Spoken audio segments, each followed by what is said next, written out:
like to do is create a community. We met through a female investor group, and there's people in that group who have expressed interest in doing this model. And so I would like just to create. It doesn't have to be me. I'll help facilitate it any way I can. I ended up talking to another female investor in New Orleans, and she's like, I want to do it here.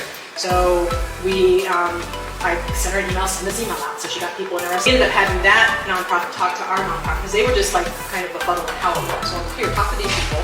Yeah, you have a repertoire. Right.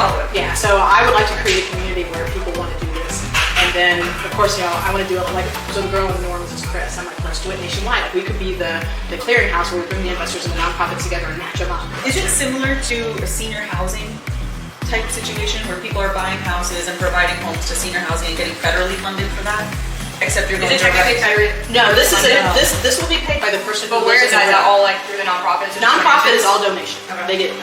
They did get accepted for a grant from the city of St. Petersburg, and it was leftover money from COVID for housing that didn't get used.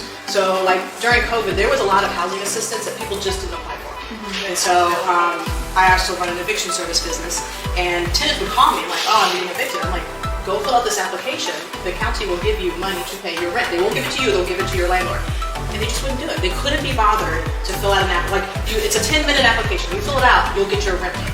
But I think they wanted the money. They were not incentivized that the landlord was going to get the rent. They're like, we got it. I'm like, no, this is for rent, and we're going to give it to them. Yeah. So there was money left over that Ready for Life got granted for housing specifically. So I don't think they've been funded for it yet, but they have been approved to receive it. And so that would be, they're getting, I think, $500 a month for 50 people to go towards housing.